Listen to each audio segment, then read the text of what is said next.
The 31st shadow of arrogance is sneaky. It will have us trying to control and manipulate everyone around us, and we don't even know we're doing it. I'm Molly, you're watching Mirror Readings, and welcome to my Gene Keys channel. Let's get into Gene Key 31.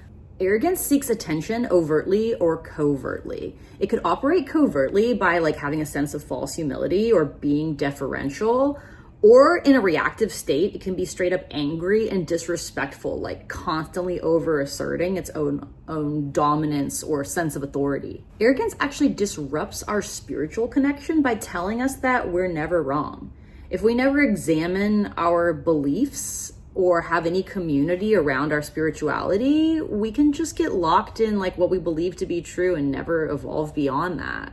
We get out of this shadow of arrogance by integrating the perspectives of other people. In order for arrogance to keep operating, it needs to be in a vacuum of sort.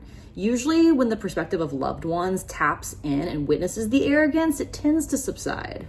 The dilemma of this shadow is always choice. So if you have this shadow in your profile, you have the choice to ask others for feedback. A lot of time, especially depending on where the 31st gene key is in our profile, we might really have a hard time seeing our shadows. So to get out of that shadow and into the gift frequency, the most important thing to do is ask for feedback from people you trust.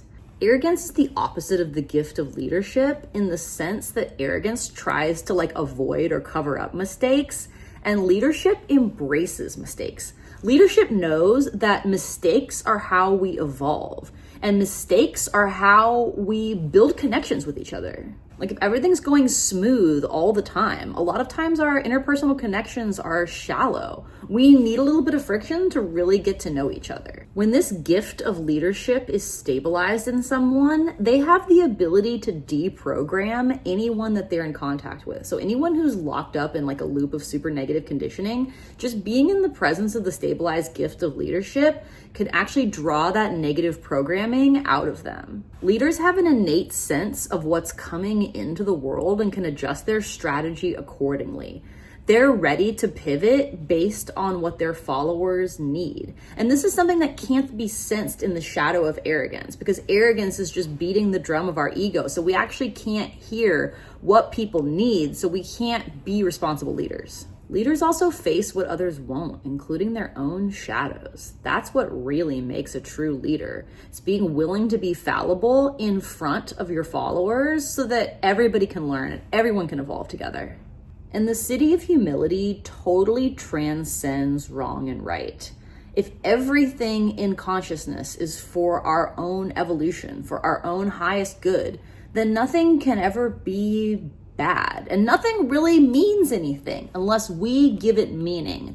That's the kind of humility that we come into in this 31st Siddhi.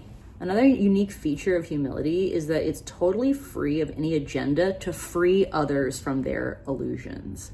In this Siddhic state, in all the Siddhic states, we are free of the illusion, so to speak. We know that we're just consciousness playing in form, and we don't identify with the simulation. But we can still want to turn others on to this new dimension of reality we've discovered. No, in the Siddhi of humility, we are not trying to convince anyone of anything. We're just being in consciousness and being extremely reverent about it. Also baked into humility is total trust. We learn to bow to life and take its direction. And like most of the other Siddhis, we become a clear channel for the will of the Creator. All right, so that's Gene Key 21, and you're watching Mirror Readings. Thanks so much for visiting my channel. If you'd like to get a Gene Keys reading from me, visit my website, mirrorreadings.com, and subscribe to this channel to save 15% on all my offerings.